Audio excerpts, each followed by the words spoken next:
Rakyat ini hanya memerlukan informasi yang jelas. Mahasiswa ini kenapa didukung oleh kami? Karena mahasiswa ini berdemonstrasi berdasarkan koridor hukum untuk menyampaikan pendapat, kalau bisa berdialog.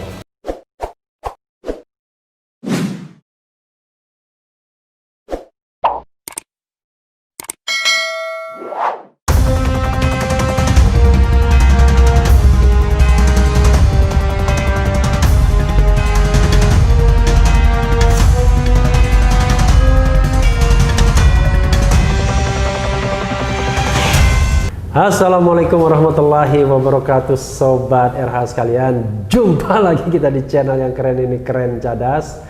Kali ini saya punya tamu yang luar biasa. Beliau orang yang paling dicari saat ini ya. Maksudnya dicari oleh jurnalis untuk dimintakan banyak konfirmasi. Nah, beruntunglah channel Refli Harun karena bisa mewawancarai sosok ini. Beliau adalah lebih suka dipanggil Mas Gatot, tapi Jenderal Purnawirawan Gatot Nurmantio. Selamat, ini waktu interview ini malam. Selamat malam Mas Gatot. Malam. Ini saya di channel Refli Harun ini kedua kalinya Mas ya. Iya, kedua kali. Dan juga Sobat era sekalian kan banyak soal Mas Gatot di sini. Nah, jadi saya langsung minta mohon maaf sama orangnya, bikin thumbnailnya serem-serem ya. Gatot Nurmantio diusir, Gatot Nurmantio makar. Tapi ini karena channel pendidikan selalu konstitusional tuh Mas. Ya, jadi kita memberikan penerangan kepada Sobat era sekalian. Nah, tapi tajamnya kan tetap harus ada kan. Ya. Jadi ini rubrik dicecar, dialog cerdas secara Refli. Pertanyaan pertama Mas, begini. Ada berapa pertanyaan nih? Oh banyak. banyak. Pertanyaan pertama. Kita tahu bahwa akhir-akhir ini kami banyak dicecar, bukan dialog cerdas secara Refli, tapi dicecar berbagai pihak, terutama pihak pemerintah ya, yang mengatakan bahwa saya tidak bisa mengatakan spesifik, tapi itu isu yang beredar bahwa kami berada di balik aksi penolakan undang-undang Ciptaker. Kadang-kadang orang menyebutnya undang-undang Cilaka, ya. Benar juga sih, Cipta Lapangan Kerja dulu, tapi sekarang Cipta Kerja. Dan 3 aktivis kami di Jakarta tiba-tiba dijemput polisi. Beliau adalah Sahganda Nainggolan, Jumhur Hidayat, dan Anton Permana. Komentar Mas Gatot melihat fenomena terakhir ini? Ya, saya hanya menyampaikan yang pertama kali, alhamdulillah. Oke. Luar biasanya kami belum berumur 2 bulan, tapi bisa mengerahkan jutaan orang demonstrasi. Seluruh Indonesia ya? Dan hebatnya kami tidak ikut. Ya, saya pikir itu suatu persepsi orang. Betapa kami itu hebat begitu kan, sehingga disampaikan bahwa yang mengendalikan adalah kami. Tetapi bisa juga orang berpersepsi seperti itu karena memang secara resmi kami mendukung demonstrasi yang dilakukan oleh buruh dan mahasiswa. Iya, saya lihat di pernyataan ya dari presidium ya. Jadi Sobat era sekalian, presidium kami itu 3 orang ya, ada Pak Gatot Nurmantio, ada Profesor Din Samsudin, dan ada Profesor Rahmat Wahab. Secara resmi presidium mendukung aksi buruh dan mahasiswa dalam menyampaikan aspirasinya kan begitu. Tapi bentuk dukungan itu maksudnya apa Mas Gatot? Jadi begini Pak Raffi, saya akan bercerita tentang masalah Undang-Undang Cipta Kerja. Tetapi berdasarkan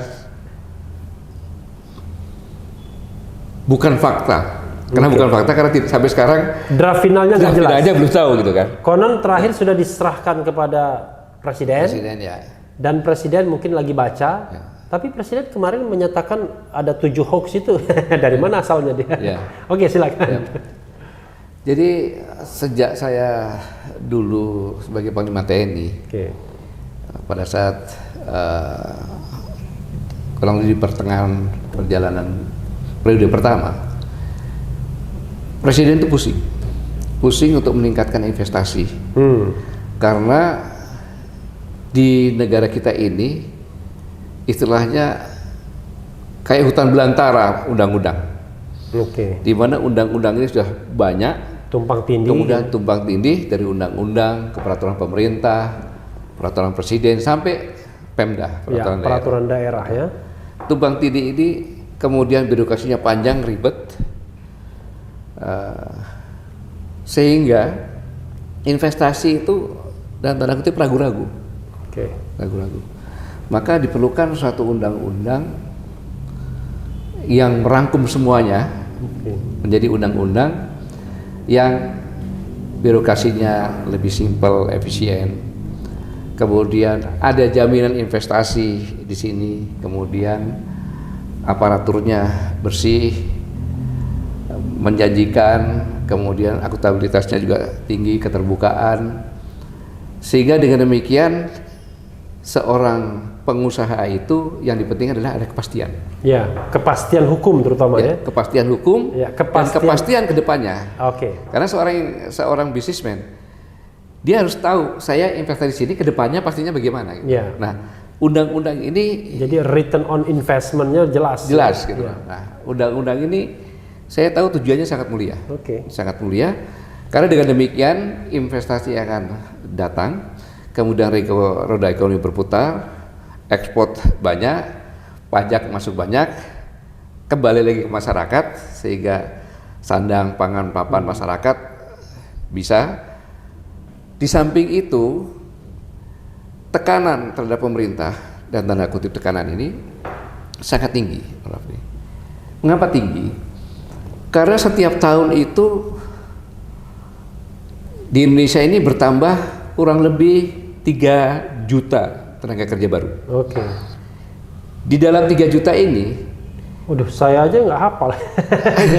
Lebih hafal Mas Kak. Di dalam 3 juta ini ada 1 juta yang sarjana. Dari mana itu? Karena di Indonesia ini ada sekitar 4.500 sekian lah pokoknya sekitar. Perguruan tinggi. Perguruan tinggi. Kalau masing-masing 250 saja, itu sekitar 1 juta gitu. Oke. Kewajiban pemerintah harus menyiapkan ini, menyiapkan lapangan kerja ini. Menyiapkan lapangan kerja berarti harus selalu ada investasi baru untuk tempat lapangan kerja ini. Yang selanjutnya juga pemerintah juga harus memfasilitasi WTO karena kita sudah buat ikut menandatangani perjanjian WTO gitu. Yeah. World Trade Organization. Ya, World Trade Organization. Okay. Nah, dari akumulasi inilah maka harus dibuat terobosan. Untuk undang-undang itu dijadikan satu gitu. Nah, permasalahan ini saya yakin inilah yang diharapkan presiden. Tapi pelaksanaan yang membuat saya tidak tahu. Ya, karena belum baca. Tapi yang jelas ada sekitar 79 undang-undang jadikan satu. Ya. Kemudian juga ada 1.244 pasal dari 812 halaman. 812 halaman itu versi yang saya dengar terakhir ya. Ada juga versi mengatakan 1000 halaman. Makanya saya katakan tadi kan ini yang saya sampaikan ini dibilang menghayal juga bukan. Iya. Dibilang apa sih juga jadi. Paling tidak itu informasi yang didapat. Ya, informasi yang saya sampai dapat kemudian dikeluarkan versi yang finalnya ya oleh pemerintah dan DPR. Imajinasi saya waktu itu yang dijadikan satu ini bukan undang-undang. Karena undang-undang yang ada 79 itu jadikan satu, itu pasti akan ada masalah baru. Iya, satu undang-undang aja susah mengubahnya, apalagi 79. Nah, prosesnya segala macam kan. Nah, tiba-tiba ini diproses. Nah, kemudian ini prosesnya seperti siluman. Ya. Tengah malam diadakan gitu. Siluman ular. Jadi yang dikatakan siluman itu tidak transparan, tidak jelas gitu kan. Kalau manusia kan kelihatan jelas gitu. Nah, jadi sobat era, siluman itu nggak jelas artinya ya, tidak transparan, tidak akuntabel, tidak good governance ya. Gitu. Ini menimbulkan pertanyaan. Itu yang pertama. Kemudian selanjutnya undang-undang ini ada sesuatu yang ini yang saya katakan. Presiden sehari atau 2 hari sebelumnya menyatakan dalam kondisi seperti ini jangan membuat kegaduhan. Iya. Gitu. Iya. Tapi DPR sendiri ketok kan bukan kegaduhan DPR. Iya. Dan saya ingat ada surat juga dari salah seorang anggota presidium kami mengenai tanggapan jangan buat polemik dan jangan buat kegaduhan. Iya. Tapi ada kesan ya, Presiden juga mensasar kelompok kami, itu ada kesan begitu. Karena kan sebelumnya muncul Mas Gatot kan dihadang di Surabaya, dihadang di NTB dan lain sebagainya, lalu muncul pernyataan Presiden Jokowi itu, termasuk di TMP Taman Makam Pahlawan gitu. Nah, justru inilah yang membuat kegaduhan, gitu. Kegaduhan berdasarkan analisa dari berbagai guru-guru besar di perguruan. Intinya begini, undang-undang ini untuk meningkatkan investasi itu harus ada. Oke. Tetapi di dalam ini yang diatur ini kan ada pengusaha, ada buruh, gitu. Nah, aturan tentang pengusaha dengan buruh ini tidak boleh ada garis kayak mau perang gitu loh. Oke, garis demarkasi, garis demarkasi pemisah. Gitu. Pemisah. Iya. Nah, kemudian tidak boleh berat sebelah. Oke. Harusnya dilihat kita perlu pengusaha, kita juga perlu buruh. Oke. Pengusaha tanpa buruh nggak ada yang kerja. Oke. Buruh ada tanpa perusahaan juga siapa mau kerja di mana gitu. Nah, inilah yang harus arif dan bijaksana dalam undang-undang yang ada ini mengakomodasi semuanya berjalan seimbang. Tetapi intinya semua ini akan menjadi lebih efisien dan ada kepastian gitu. Nah, ini yang jadi permasalahan gitu. Ini yang jadi permasalahan. Asumsinya yang diterima oleh tapi juga sebenarnya juga saya bingung juga karena belum ada yang final itu kan. Terus menjadi ribut itu kan. Saya juga diributkan juga karena saya membaca misalnya apa yang disampaikan KSPI, Konfederasi Serikat Pekerja Indonesia, poin-poin yang 17 itu. Ya saya mengatakan kalau 17 poin ini tercantum di dalam undang-undang itu ya memang zalim memang. Tapi orang mengatakan hoax. Padahal yang resminya belum ada, bagaimana? Jadi kan gini, buruh itu adalah representatif dari rakyat Indonesia. Iya. Dari mayoritas ya. Mayoritas. Dan gajinya rendah. Ya janganlah dibuat susah lagi gitu. Iya. Nah, inilah yang menjadi persepsi, belum yang lain-lainnya lagi. Nah, dari sinilah maka kami ini adalah selalu menyuarakan suara hati rakyat. Gitu. Jadi apa yang menjadi suara hati rakyat pasti kami berada di situ. Maka pada saat buruh kami mendukung kegiatan ini. Nah, dukungan yang diberikan dukungan moral. Tetapi kami tidak ikut dalam aksi demo.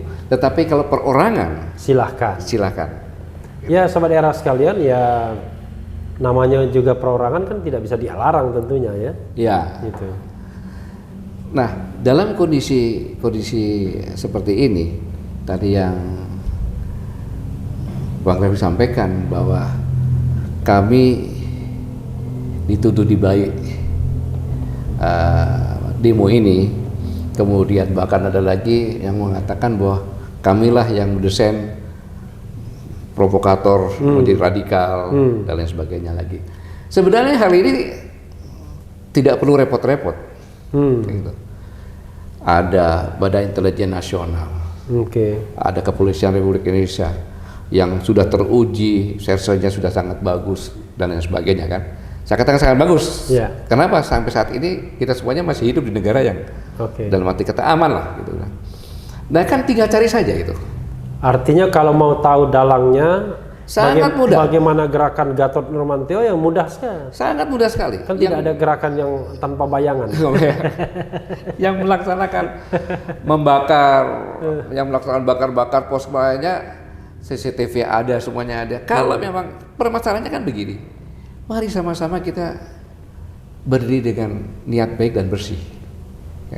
Rakyat ini hanya memerlukan informasi yang jelas. mahasiswa ini kenapa didukung oleh kami? Karena mahasiswa ini berdemonstrasi berdasarkan koridor hukum untuk menyampaikan pendapat, kalau bisa berdialog untuk mencari kejelasan. Karena mereka melihat, untuk apa saya kuliah? Begitu saya kuliah lulus jadi dokter, bekerja di rumah sakit, kan guru juga itu, bekerja juga. Terus apa harapan saya kalau nanti saya di PHK? Gitu. Nah, kejelasan inilah yang harusnya ada penjelasan secara terbuka begitu. Iya, Mas Gatot ingin mengatakan bahwa baik pihak pemerintah maupun pihak buruh itu bukan hanya soal komunikasi saja, tapi belum memiliki dasar yang final untuk berdialog itu. Ya, benar sekali. Sebenarnya yang membuat tidak final ini juga pemerintah juga, presiden juga menerima draft yang diketok juga hari ini kan. Terus mau bicara apa kan gitu kan. Jadi kemarin waktu presiden mengatakan nggak benar ini, dia dasarnya apa? Nggak jelas juga kan? Nggak jelas juga gitu. Tapi kan yang mengajukan draftnya kan pemerintah. Di situ kan sudah tahu. Jadi kalau demonstrasi anarkis itu adalah ikhtiar merusak masa depan kita sendiri, gitu. Tidak mungkin kami ini yang berdiri berlandaskan gerakan moral, kemudian secara konstitusi, walaupun sekarang ini dibilang tidak konstitusi, itu terserah saja lah kan itu. Kemudian tahu benar bahwa apabila anarkis kemudian membakar fasilitas dan merusak fasilitas umum, ini kan sama saja kita bunuh diri. Dalam arti kata kita akan merusak masa depan kita sendiri. Udah ekonomi sulit gitu. Nah, di samping itu juga Undang-Undang Cipta Kerja ini pas diketok dalam suasana ekonomi kita lagi turun drastis, Covid, banyak yang PHK, dibayar-bayar PHK ini. Jadi semuanya pada takut semuanya gitu. Akhirnya semuanya bergerak begitu. Iya, saya akan closing ya, sobat era sekalian. Itu tadi wawancara eksklusif saya ya, dengan Mas Gatot Nurmantio. Lebih suka dipanggil Mas dibandingkan saya awalnya panggil Pak Jenderal. Beliau rupanya lebih senang dipanggil Mas Gatot. Dengan Mas Gatot, yang penting tetap di channel ini, karena di channel ini Anda akan dirayu, ditipu, dicecar, dibaperin, diuber pula di jalan itu. Karena channel ini adalah channel yang mengancam, memeras, dan membunuh. Jangan lupa subscribe, like, comment, and share.